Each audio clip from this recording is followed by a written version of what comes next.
When it comes to buying some of the hypercars, though, that we see in like the $1 to $5 million range, a lot of people are doing these leases now. Yeah. How is this working? Stradman, you guys talk to James about that. I'm curious. He did lease that Koenigsegg.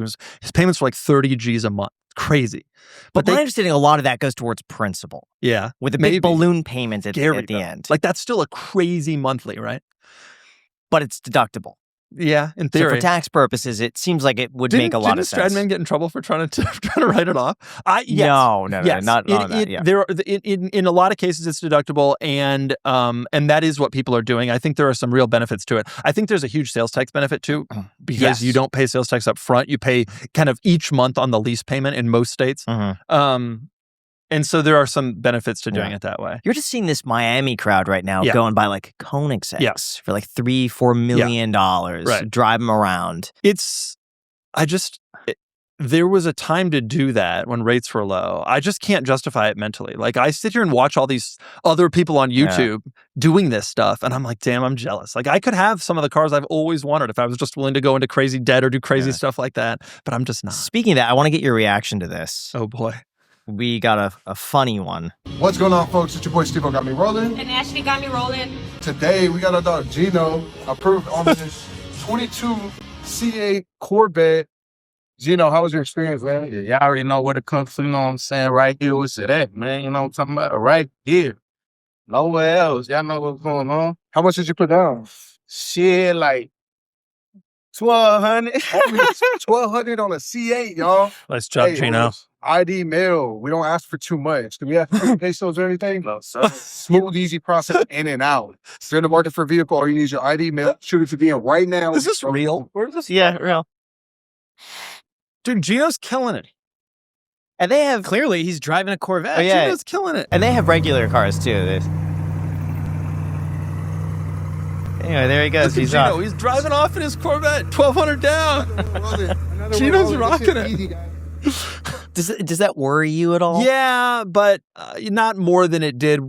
Not more than it always has. You know, there's always going to be fringe people financing fringe people. You know, that there will always kind of be a world and a market for crazy companies who are willing to finance crazy people at crazy numbers and crazy people who are willing to take those deals. But do you worry that longer financing terms are somewhat keeping the market from falling too much? Yeah, there's probably an effect on that for sure. I wish that people would couple their longer financing term with owning the car for longer. You know, a 7-year loan is like not the craziest thing. If you're a kind of dude who wants to keep a car 14 years, but my parents do that. They're still driving around 20-year-old cars. But what ends up happening instead is that people finance a car for 6-7 years and are underwater for the first 80% of the loan and get tired of the car a year in and roll the negative equity into the next car to the point where, I mean, when I worked in car sales, you'd see people come in with negative equity that was like unfathomable. You know, like they're driving around in a $10,000 car, but they have 30 in negative equity. And it's like, how are you ever going to make that work? I have a genius idea. Yeah. Car note backed securities.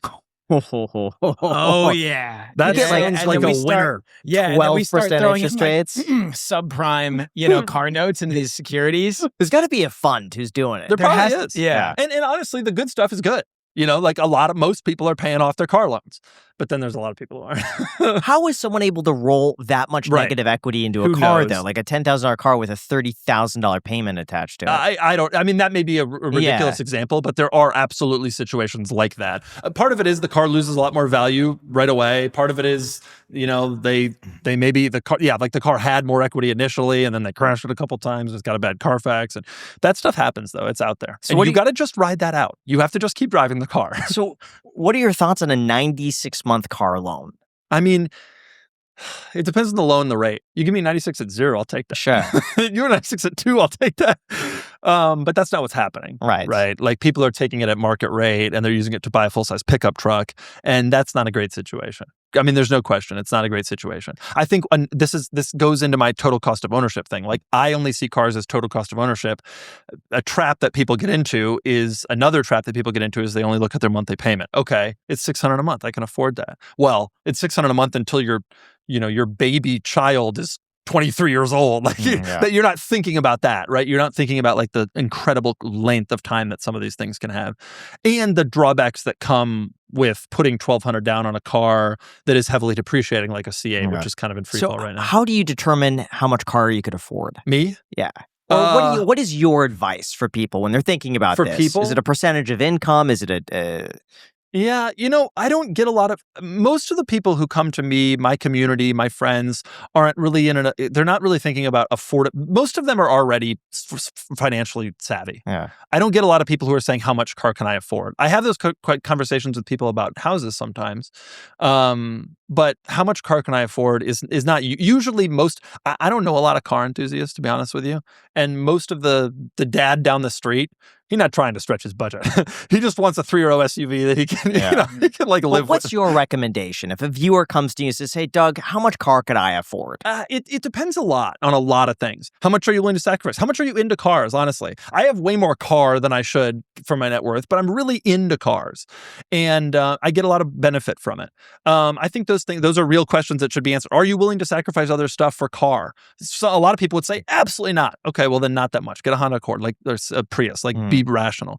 But if you can fit it into your income, I don't know, like it depends on so many factors that it's hard to say, but I would be comfortable telling certain people to stretch if I really felt that they were going to be disciplined and if I really felt they were going to get a lot from that car. And I think that goes against a lot of traditional financial advice, but I understand what it's like to be passionate about something and to like an enthusiast of something. And I think there is some like real value to not being 70 and saying, I wish I had bought, life worked out great, but when I was young, it would have been cool to have a Corvette. Yeah. Like Gino. Now, by the way, quick thanks to our sponsor, CyberGhost VPN, for sponsoring this video. CyberGhost is one of the most trusted VPNs out there, with over 38 million users worldwide and over 20,000 strong reviews on Trustpilot. Using a VPN is one of the simplest ways to protect your online privacy. Like, a lot more eyes are watching your online activity than you think. And of course, even incognito mode does not stop it. Your internet provider, your work or school network, and even your home Wi-Fi router can still track what you're doing. CyberGhost helps by encrypting your online data and running it through their secure servers. You just pick from over 100 locations before you browse. It also lets you access geo-restricted games and content from over 40 streaming platforms, including Netflix, Amazon Prime, and Disney+.